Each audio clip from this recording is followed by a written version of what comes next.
नहीं रहबा त सुतब के करा रामे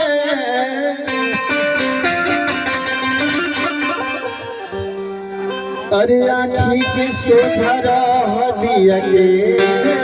अंजूर में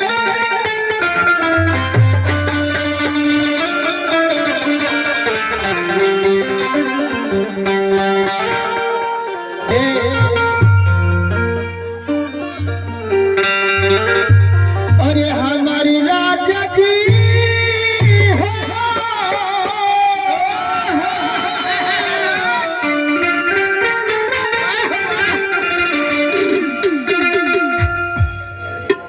अगर मेहरारू प्यार से कहे का हो अपनी राजा जी के कहे का जी का कहते बोली ये औरतिया कहते एक लाख ये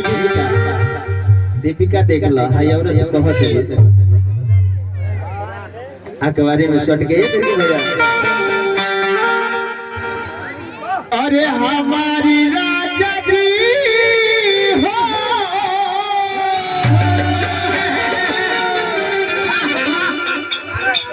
अरे हाय हमारी राजा जी अरे हमारी राजा जी हो अरे हमारी राजा जी अरे बड़ा हरे बड़ा कहाँ रहत रह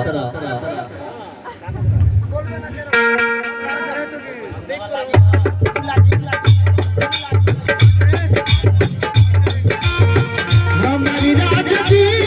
हमारी राजा जी हमारी राजा जी हमारी राजा जी बड़ा प्यार से जलावे हमारी राजा जी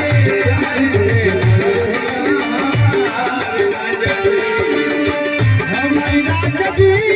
हमारी राजा जी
और देखिए अजय ड्राइवर साहब भैया के तरफ से उचौली के धरती से भैया के तरफ से सुंदर सा पुरस्कार है और भी ना ले चलो और साथ ही साथ हमने के पिता हमारी राजा जी हमारी राजा जी हमारी राजा जी प्यार से बुलावे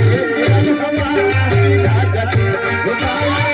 प्यार से बुलावे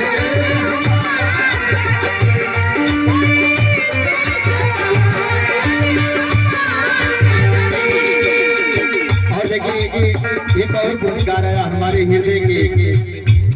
पास में रहते हृदय में रहते आदरणीय आप कुछ न कुछ सीखने के मिलेगा आदरणीय हमारे भैया 1 लाख भैया बिरहा के और देखिए एंटरटेनमेंट ये भी भैया तुम बस मित्र के करो बस ध्यान करो बंद मत करो कहेगा दिन में खाकल खेतैले सजवा कोइला काने से आइले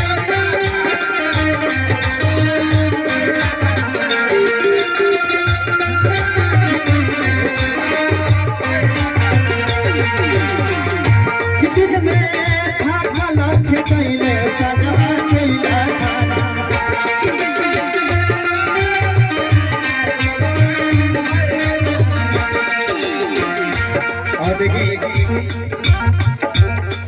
और देखिए हमारे गौरी के धरती से बबुआ के तरफ से पुरस्कार है और साथ ही साथ हमारे यूट्यूबर आदरणीय आप श्री झप्पू ऑफिशियल झप्पू यादव ऑफिशियल उनके तरफ से ये ढेर सारा पुरस्कार आया हृदय की गहराई से कोटि कोटि प्रणाम है आशीर्वाद की कामना है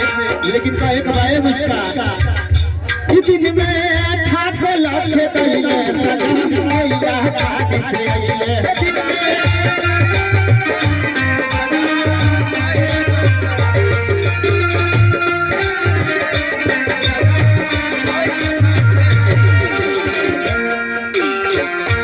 वही के धनिया धनिया धनिया बड़ी अरे प्यारी से बोलावे हई राजा वही के धनिया बोलावे हमारी राजा जी बड़ा प्यारी से बोलावे